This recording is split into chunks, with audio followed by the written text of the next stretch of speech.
Hello mga silingan, cooking for dinner na naman. So, nakatry na ba mo mga silingan og kinamatisang chicken? Manok, kinamatisang manok? I-try natin. Ako hindi pa eh. So, kanina nagmarinate ako buo yung yung hita ba, buong quarter legs. Inisip ko, mag-bake ba ako? Iihaw ko ba dito sa i-bake ko ba o iprito hanggang naalala ko may kamatis pala ako, baka kasi masira na. Ano na siya ba, yung kalahati. Yung mga sobra ko nung nagawa akong pitsang may kamatis, yun pa yun eh. Nasa ref lang. So, inisip ko, pwede naman yun, kamatis tsaka chicken. So, itry natin mga silingan.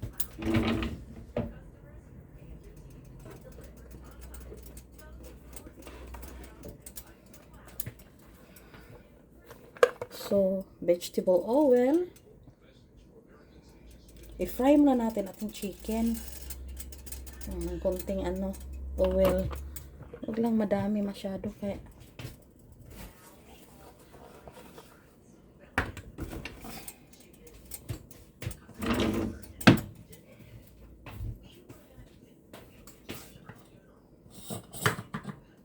Nagluto na naman ako ng rice na hilaw na naman yan. So, minarinate ko na to hanggang napagdesisyonan ko, hindi ko na lang siya i-bake. So, ilagay na natin to para iwas talsik.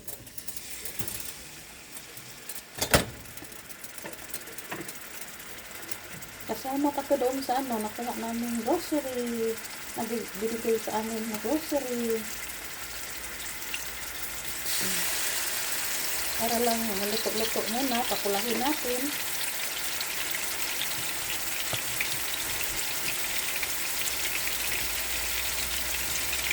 Ito yung ating kamatis.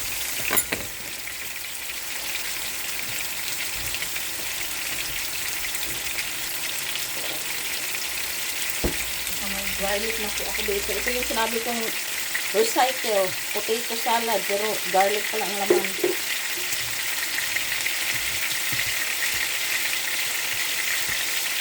So, lutuin natin siya. Lang natin saglit. Papulahin. Back to back. Sa harap sa likod. Kahit pa paano, may kunting brown na yung chicken. So, kailangan natin konti minsan-hit lang natin.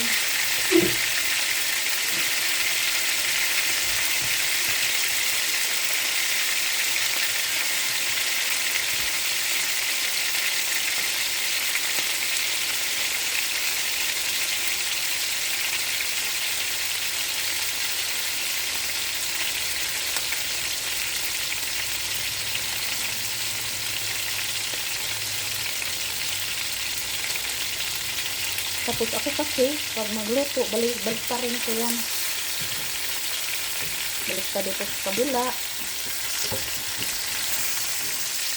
Wow. Ay, sorry.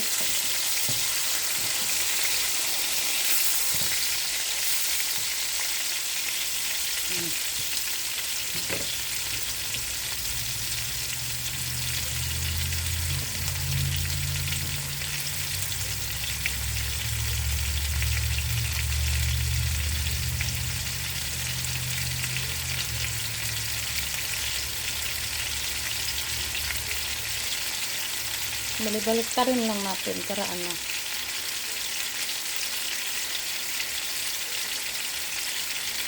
para manuot yung i-fried muna natin. Pero nakamarinate yung chicken ko kanina. Tapos i-prito natin kahit paano para manuot yung lasa niya ba.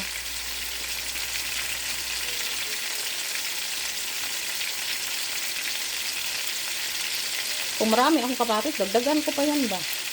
Yan na lang, leftover lang yan .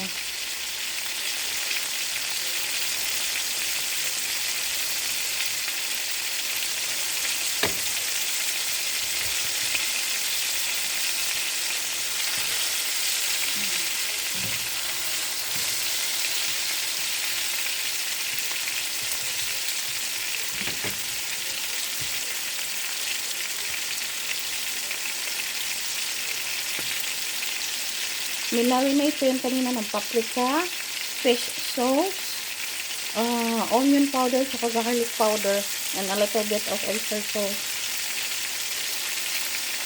Then, ground pepper. Kunting salt. Kaya isip ko kasi, iihaw, i-bake dito ba? Sige nila ako bake eh. Sa iba naman, magkamatis naman tayo. Pero hindi ko pa ito na-try magluto ng ganyan. Kalimitan kasi yung apritada. Parang ganyan ba? Apritadang manok.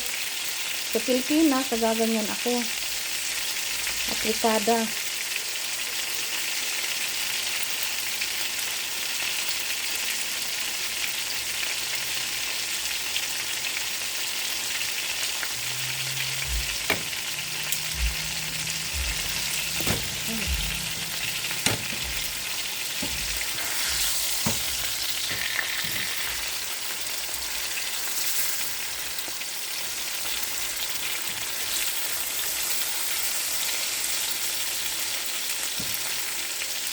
Hinihiwaan ko yan eh, para manuot.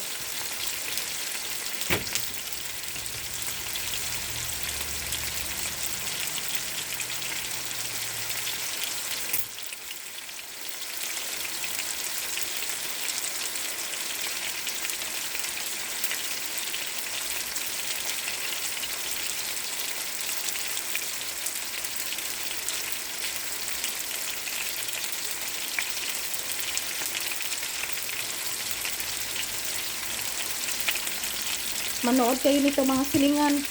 Wala tong edit-edit ang video ko hanggang pagkaluto niyan. Hindi ako nag-i-edit ng video. Hindi ako ano yung mga edit-edit ba? Kung ano yung ano ko, pag-record. Yun. Diretso ko yan ano. Wala anong edit-edit.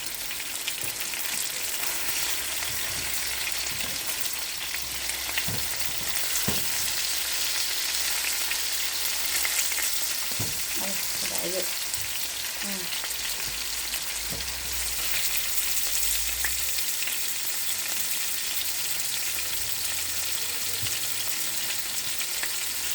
Hindi natin yung sinugin ko. Okay na po mga silingan. Total, ano pa natin ito. Lutuin pa natin ito eh. Paano lang yan ba? Para manuot yung lasa niya. So ngayon,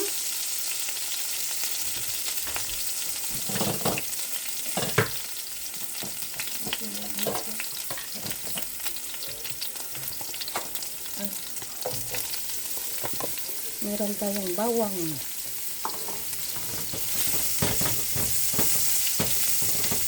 Okay lang yan. May mga ano. Sa chicken naman yan eh. Lagyan na lang natin dito para hindi masalog masyado. Yan lang din pagwituhan natin. Pag-isa lang eh. Pagwituhan natin kanina.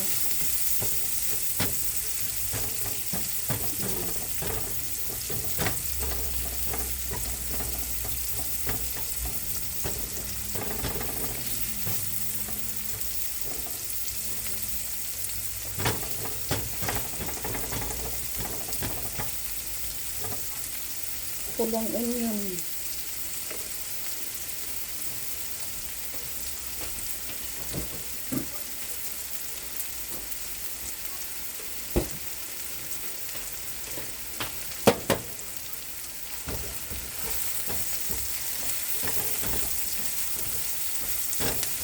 Hindi pala ako ano. Exhaust pan.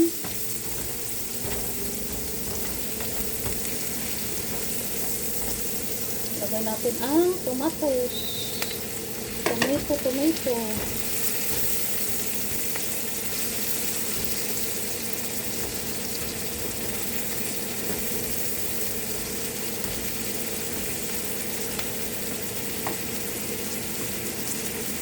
Lagyan natin yun ang paminta.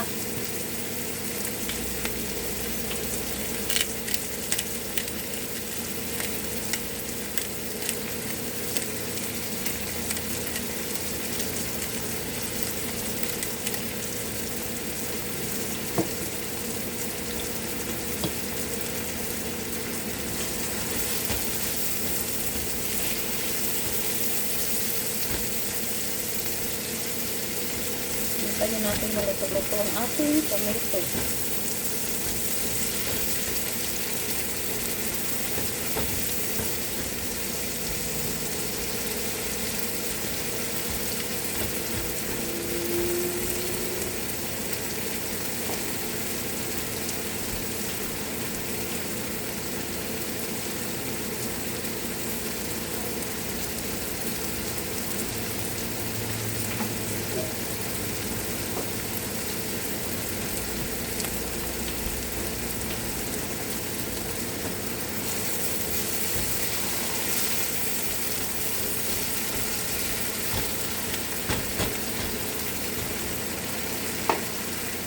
Tapos, maglagay pa tayo ng tomato paste.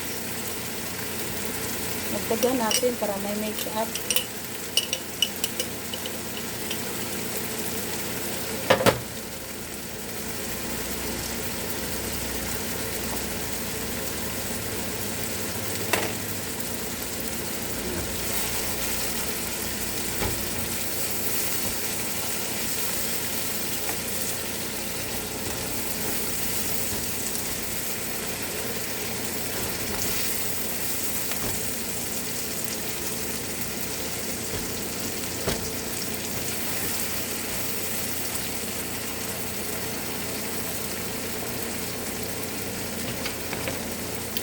Tapos mga silingan, ilagay natin ang ating chicken. Ayan.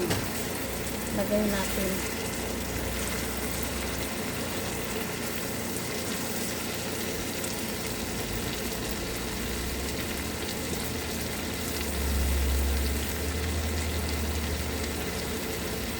And then, water. Tukok.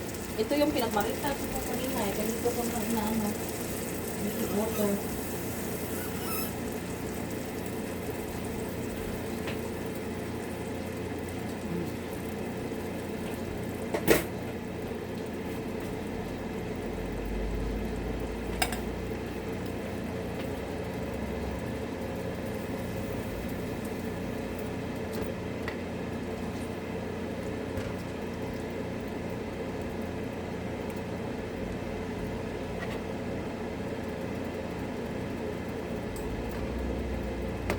Sayang ang ano.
Pa natin kasi sayang naman din natin ano eh. Tilokon ba tilokon?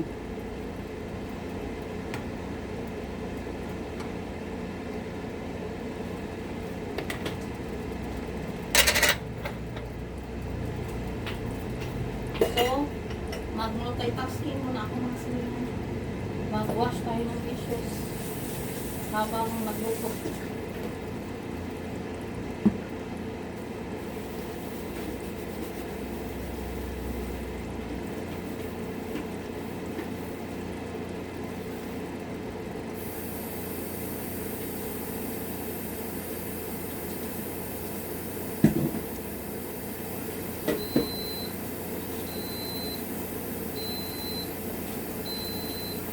Luto na yung rice ko. Iwan ko ba? Totoo ba kayang luto na to?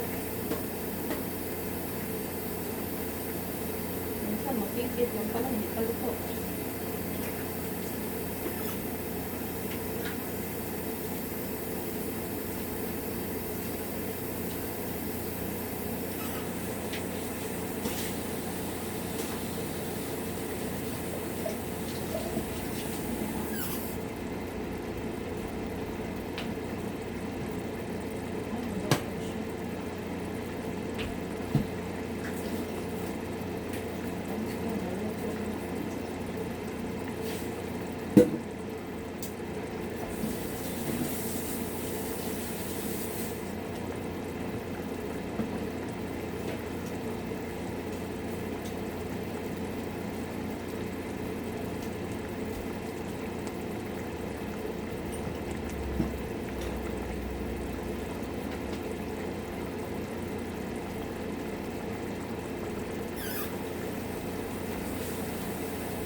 So, baliktarin natin mga silingan.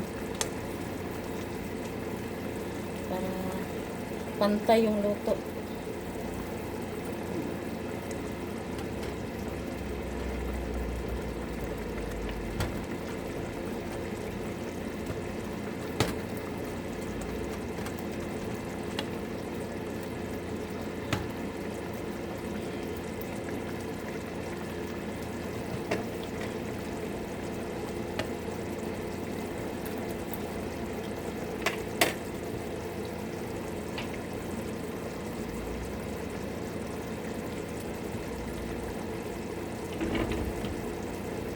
So, mga silingan, dagdagan ko to ng konting soy sauce. Kasi, matabang siya. Hindi naman ako naglagay pa ng soy sauce nito. O, yung ano, konti lang kanina yung asin. Tsaka patis.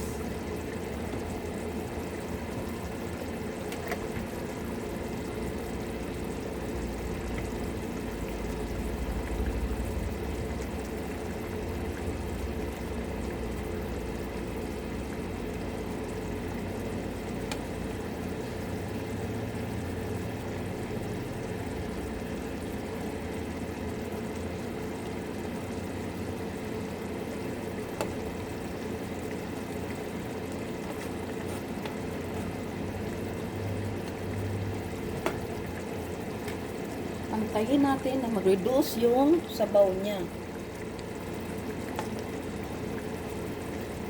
Yung bang, ano na lang yung kamatis, tsaka yung oil niya lang niya yung maiwan.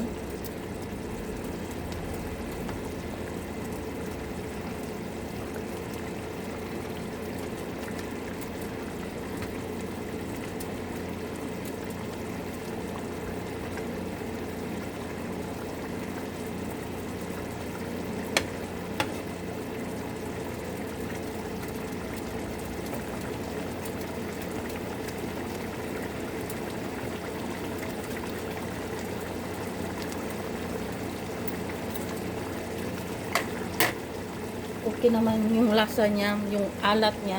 Saka na natin yung pintahan talaga kung ano idagdag pag mag-reduce na yung ano. Minsan kasi, pag marami pang watery pa yung luto natin, marami pang tubig, matabang. Pag halimbawa, dagdagan nyo ng salt or soy sauce o anumang seasoning, pag ando pala ma-reduce na yung ano niya, water, wala ng water, maalat na, kaya saka nyo na siya timplahan ng maayos pag luto na talaga siya. Pwede naman siya lagyan ng konting pampaalat, pero less muna. Huwag naman pintahan talaga, tapos pag tikim mo, ano siya, matabang. Yung pala, pagka-reduce na, maalat na. So, hayaan mo na siya maluto, kahit paano.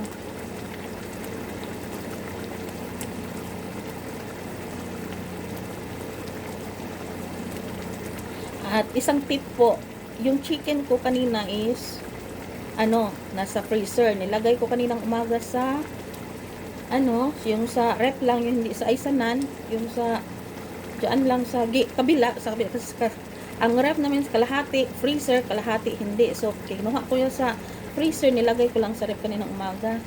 So, kasi hindi ko alam kung ano lulutuin ko. Kaya, nung kinuha ko, medyo may ice pa siya kunti. Ang ginawa ko, binabad ko siya sa vinegar at salt. 5 minutes lang. Pagbalik ko, as in, hindi na talaga siya matigas. Wala na talagang, hindi na siya frozen. Ganyan, isang tip din yan sa mga may karne dyan, kahit pork or beef, ibabad nyo ng salt and vinegar. 5 or 10 minutes, depende na sa inyo. Kasi pag tingin 5 minutes lang sa akin, okay na wala na. Ito na yun. Ko na agad.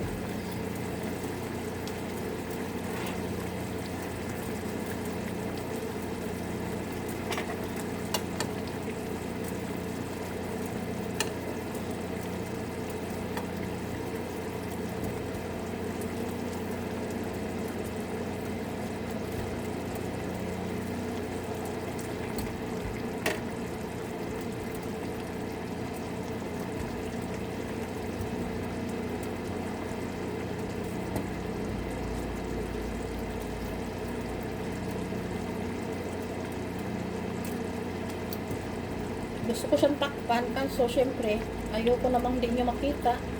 Kaya open lang, without lid na lang.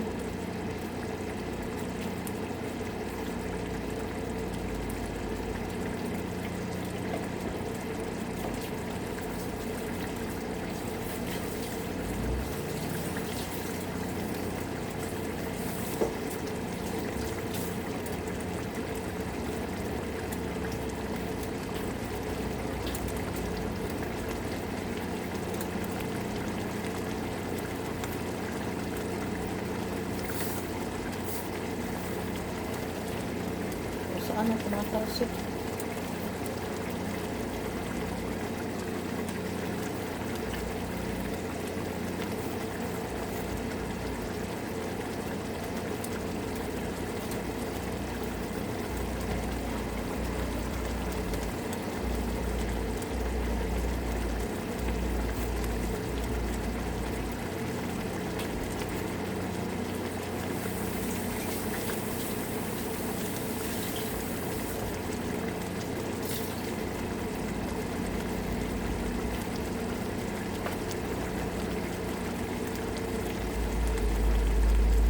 Dapat kasi ang pinaglutuan ko dyan, yung isang pot.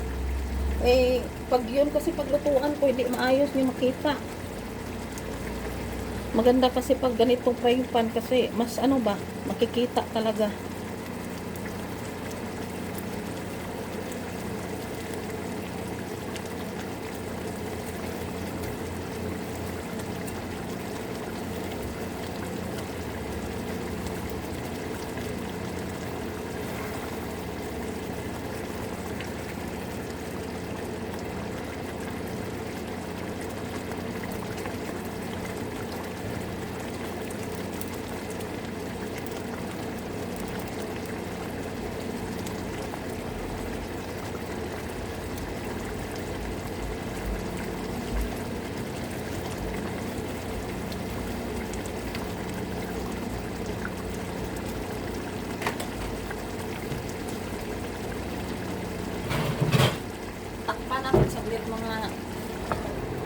silingan para maluto talagang chicken.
Tayin lang natin.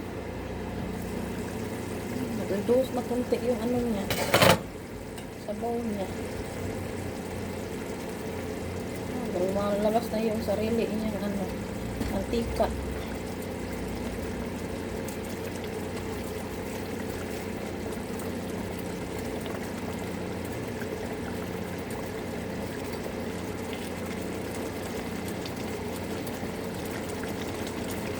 Balik pa rin lang natin mga silingan.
Shout out nga pala sa aking mga followers, mga subscribers, tsaka po sa mga non-followers. At saka sa aking star sender. Thank you so much.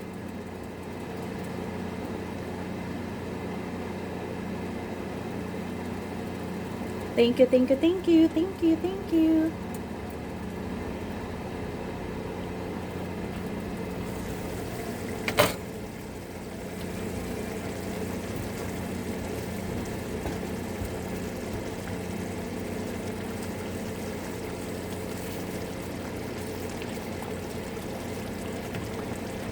Lumabas na yung ano niya, parang mantika.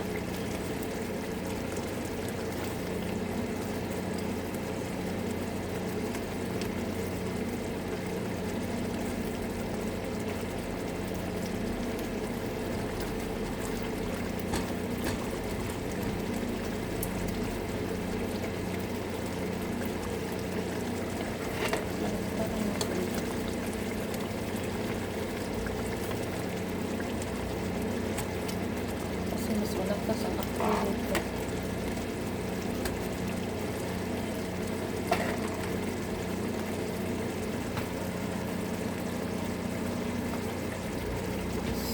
So, hanggang dito lang muna mga silingan. Thank you for watching. Later, pakita ako ulit pag maano na siya. luto na. Thank you, thank you.